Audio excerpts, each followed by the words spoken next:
Bonjour, c'est Cryptoly, j'espère que vous allez bien. Aujourd'hui, on va faire une vidéo update sur GRT, la crypto-monnaie de The Graph. Alors, comme d'habitude, cette update, elle va être découpée en deux parties. Une partie fondamentale, on va revenir sur GRT, The Graph et son actualité. Et ensuite, une partie technique où on va regarder un petit peu où on est au niveau de l'analyse technique, au niveau des cours, pour se projeter court, moyen et long terme. Comme d'habitude, si vous voulez me soutenir et soutenir la chaîne, likez, partagez cette vidéo, ça aide beaucoup au référencement. Et abonnez-vous si c'est pas déjà fait, et on attaque tout de suite avec GRT.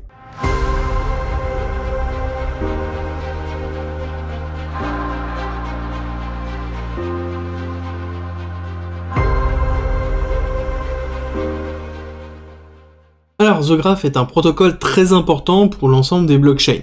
Il faut comprendre que les blockchains sont un ensemble de blocs, oui, qui se suivent, qui permettent de lier en fait un ensemble de transactions, mais elles sont dans leur propre cercle. Ça veut dire qu'une blockchain peut lire les informations de sa propre blockchain et à sa propre gestion. Ça veut dire que ma blockchain va avoir sa propre hiérarchisation de données. Le même principe que quand vous êtes dans votre maison, vous avez la propre schématisation de votre maison. Il n'y a pas forcément de standardisation dans l'ensemble des maisons. Et ça peut être compliqué quand on développe une application. The Graph permet de régler ça, étant donné que elle permet de se connecter très facilement à n'importe quelle blockchain et d'uniformiser le transfert d'informations et la structuration des données. Ça veut dire que tout le monde aura la même configuration. En tout cas, tout le monde aura accès aux données sous la même forme, parce que The Graph, justement, remplace les serveurs personnalisés dans lesquels on a justement une structuration de la donnée. The Graph permet de le faire tout seul, donc on saura directement où se trouve l'information et ce sera toujours au même endroit, que ce soit sur une blockchain A ou une blockchain B ou une blockchain C, et c'est justement la force de The Graph. Et pour aller encore plus loin, c'est ce qu'on appelle un protocole d'indexation. Alors ça veut dire quoi? Ça veut dire qu'il s'occupe justement de restructurer les données, oui, mais aussi de les indexer, c'est-à-dire de définir qu'ils existent et faire en même temps un moyen de pouvoir rechercher facilement et très simplement et très rapidement en fait les informations. C'est la force justement de The Graph, c'est de simplifier la vie du développeur parce que c'est un outil pour développeurs et il faut bien le comprendre. Ce n'est pas un outil pour un utilisateur lambda, c'est vraiment la caisse à outils du développeur qui a envie de faire du cross-chain, et dans un monde où on est justement dans une volonté d'aller dans de l'interopérabilité, The Graph a toute sa place et justement propose tout ce qu'il faut pour les développeurs. Ils veulent aller encore plus loin, étant donné qu'ils veulent ici définir cette indexation de la public data, donc des données qui sont accessibles sur la blockchain, c'est ce qui est effectué, ils le mettent à disposition d'une API.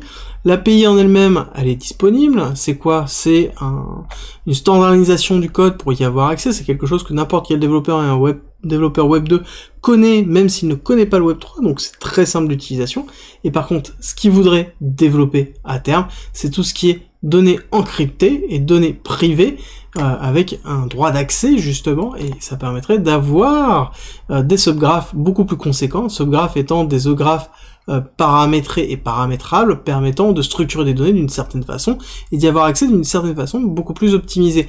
Et justement, on aurait un The Graph qui se positionnerait au fur et à mesure comme étant vraiment une librairie limite intégrée automatiquement dans les frameworks de développement blockchain. Donc là, je parle d'hypothèse, bien sûr sur du très long terme, mais c'est un peu ce qu'on pourrait voir, c'est une fusion de The Graph avec tous les frameworks possibles existants des différentes blockchains.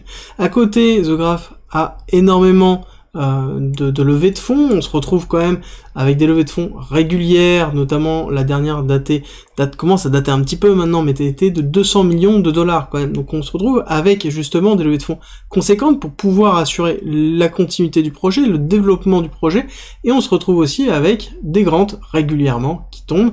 Alors en l'occurrence c'était principalement en 2022, mais il faut pas se leurrer qu'on aura certainement en 2023 et en 2024 pour développer l'écosystème de The Graph, qui est déjà très présent. Quand on regarde un petit peu ici, on voit vraiment les différents acteurs, et on voit du Aave, du Uniswap, bon, c'est des très très gros acteurs, donc en l'occurrence, on sait que ça passe de cette façon et que ça fonctionne très bien, parce qu'il n'y a pas de problématique, en tout cas au niveau de Graph, on n'a jamais vu de problématique dessus. On a terminé sur la partie fondamentale, on va attaquer la partie technique. The Graph est un petit peu particulière dessus. Alors juste avant, on va juste faire une petite incartade pour rappeler justement la max supply, et que la circulating supply était à l'époque, au moment où j'ai fait ce screen, de 4 milliards, maintenant on n'est pas loin des 8 milliards 5, et ça continue à augmenter, donc la supply est très grande. Donc il faut le prendre en considération, ce qui explique aussi tout simplement ce type de graphique où on se retrouve sur une supply qui, au fur et à mesure, va se diluer, mais ce qui est classique. Donc c'est-à-dire qu'on va avoir un market cap qui va généralement rester identique, et ensuite une supply qui va se diluer le temps qu'on arrive sur la max supply, et ensuite regagner de la valeur, mais c'est classique dans les notions de dilution, comme on peut le voir actuellement. Structurellement et techniquement, qu'est-ce que nous avons? Nous avons la mise en place de plusieurs choses. Alors, nous avons la mise en place d'un BC, un AR, un ST et un sign of weakness qui est en cours. Ça veut dire quoi? Une distribution. Donc ce que l'on attend, c'est un UT, un uptrust, d'accord? Pour pouvoir faire un nouvel ATH et justement pouvoir construire cet UT et ensuite potentiellement cet UTAD, si jamais on a la dernière partie. Donc quand c'est comme ça, une distribution, c'est quoi? C'est quelque chose qui se structure de cette façon-là. BC, AR, ST, donc j'arrête la tendance haussière, je fais le buying climax, je retrace en faisant l'automatic rally, je reteste en faisant un secondary test, je m'enfonce en faisant un sign of weakness, dans lequel généralement j'ai tendance à faire une accumulation effective, dans lequel je fais une rupture, une cassure, j'accélère et je fais l'UT, donc l'uptrust, nouvel ATH, je break et je peux faire l'UTAD, d'accord? Donc là on a la mise en place d'une distribution grandeur nature pour justement une accélération haussière sur un prochain cycle. Donc nous sommes actuellement, comme on l'a dit dans le sign of weakness, qui est la conception d'une accumulation qui a duré pendant un certain temps, et nous sommes dans la dernière phase de cette accumulation, qui elle-même est une accumulation. On n'oublie pas la fractalité du marché, qu'on retrouve beaucoup avec les vagues héliotistes qu'on verra tout à l'heure, mais qui est aussi présent dans toute la partie de Wyckoff. Les deux éléments fondamentaux à prendre, c'est que 1, on n'oublie pas que The Graph, c'est un outil pour développeurs. Forcément, il faut du développeur, il faut des applications pour consommer du GRT. Si ce n'est pas le cas, en l'occurrence, le GRT perd son utilité. Et deuxièmement, nous sommes en phase de dilution du GRT, donc forcément, le GRT aura toujours une phase descendante et restera en fait assez bas tant que justement cette dilution n'est pas terminée, tant qu'on n'a pas un écosystème qui se développe, ou en tout cas une augmentation de l'utilisation du GRT au fur et à mesure. Et techniquement ça se voit justement, on a commencé à le voir déjà depuis un certain temps, où on a la mise en place d'une divergence haussière qui est présente ici, on a bien ce canal baissier qui a été notamment marqué par la chute de Terra Luna ici, la chute de Celsius ici, et ce qui est intéressant c'est que somme toute quand on compare à d'autres crypto-monnaies, la chute de novembre, donc la chute de FTX, elle est assez faible proportionnellement par rapport aux autres évolutions, et aux autres altcoins qu'on peut avoir. Et là pareil, nous sommes revenus au moment de la chute de FTX, donc sur des niveaux clés.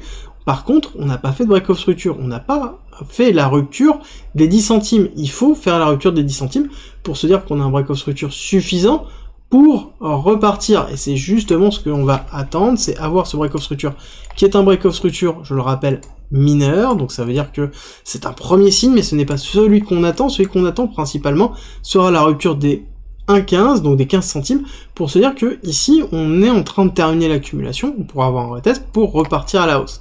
Repartir à la hausse, oui, mais il va falloir faire attention à des niveaux clés dans lesquels on a des zones de travail qui ont été effectuées. Premier niveau clé, alors on va juste retirer ça, premier niveau clé qui se trouve ici, donc c'est-à-dire à partir de 0,3 jusqu'à 0,5, dans lequel on a eu un travail du cours assez conséquent, et donc on va avoir beaucoup de personnes qui vont sortir, et ensuite on a ici l'AR, donc les 1,33, dans lequel forcément on aura un repli baissier pour une prise de profit conséquente, logique justement par rapport au cours.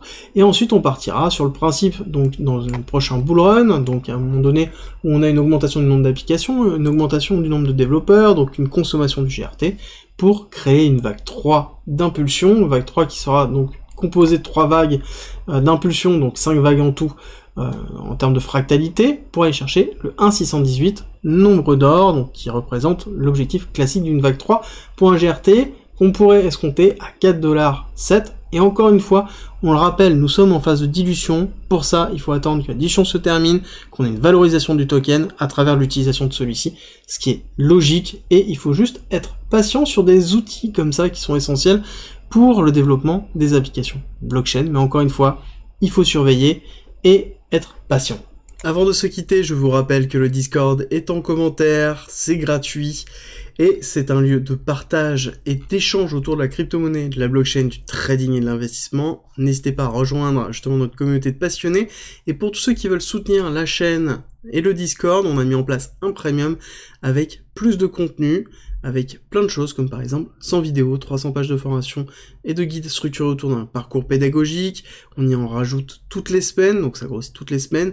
Vous y retrouverez aussi des stratégies de trading, des stratégies d'investissement, des analyses, des lives hebdomadaires, des briefs quotidiens que j'effectue sur le marché, plein de choses, plein de contenu. N'hésitez pas à nous rejoindre et je vous mets une petite vidéo en haut à droite pour les curieux. Je vous dis à tout de suite.